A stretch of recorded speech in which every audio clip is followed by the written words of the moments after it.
Assalamualaikum warahmatullahi wabarakatuh. Perkenalkan, nama saya Heni Harahap dengan NIM 230430040, kelas 2A Bahasa Indonesia, Fakultas Ekonomi dan Bisnis, Program Studi Ekonomi Pembangunan, Universitas Malikus Saleh. Yang pertama-tama yang saya hormati Ibu dosen pengampu, yaitu Ibu Iba Harliana SPD MPD, dan tidak lupa saya ucapkan terima kasih kepada Ibu yang telah memberikan kami banyak wawasan yang lebih jauh lagi dari sebelumnya. Nah, jadi di sini saya akan mempresentasikan sedikit secara sederhana mengenai huruf tebal, fungsi huruf tebal, dan penggunaan huruf tebal. Yaitu yang pertama, huruf tebal adalah gaya penulisan yang digunakan untuk mempertegas atau memberikan penekanan pada teks atau kata tertentu dalam sebuah dokumen ataupun tulisan. Nah, jadi di sini maksudnya adalah ketika terdapat suatu kata penegasan atau penekanan, maka kita harus perlu mengubah kata tersebut jadi tebal sehingga akan memperguna pembaca untuk memahami dan mengetahui makna dari teks tersebut.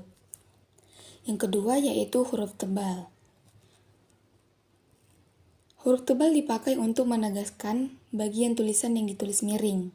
Contohnya, huruf DH seperti kata Ramadan sebenarnya tidak terdapat dalam ejaan bahasa Indonesia yang disempurnakan. Yang kedua, yaitu huruf tebal digunakan untuk menegaskan bagian karangan seperti bab, subbab, daftar isi, daftar pustaka, latar belakang, rumusan masalah, dan lainnya. Selanjutnya yaitu huruf tebal. Yang pertama, pengkhususan dalam pengkhususan. Dalam EYD, dijelaskan mengenai penggunaan huruf miring adalah untuk pengkhususan atau menegaskan suatu kata dalam suatu kalimat. Namun kini banyak orang yang menggunakan huruf tebal untuk menegaskan suatu teks. Contohnya, Ramadan. Dalam bahasa Indonesia tidak dikenal huruf DH seperti kata Ramadan, sehingga penulisannya perlu dicetak miring kemudian ditebalkan. Yang kedua yaitu era et labora. Pada ungkapan ini, kata era et labora di bagian kata et memiliki arti dan yang kemudian ditulis miring dan dicetak menggunakan huruf tebal. Yang kedua yaitu menuliskan judul pada karya tulis. Pada kondisi kedua ini, di mana menjadi momen untuk menggunakan huruf tebal adalah ketika menulis judul. Judul dalam suatu karya tulis, baik ilmiah maupun non-ilmiah, yang biasanya dibuat untuk lebih mencolok. Melalui dari penggunaan huruf yang lebih besar sampai dicetak tebal memakai huruf tebal atau bold.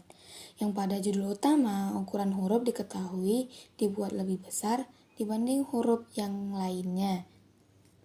Contoh, pada bab 1 pendahuluan merupakan judul utamanya, sedangkan latar belakang, tujuan, rumusan belakangnya bukan lagi sebagai judul utama. Nah, jadi itu dia hasil presentasi singkat saya pada hari ini. Lebih kurangnya saya mohon maaf. Semoga bermanfaat dan sampai jumpa.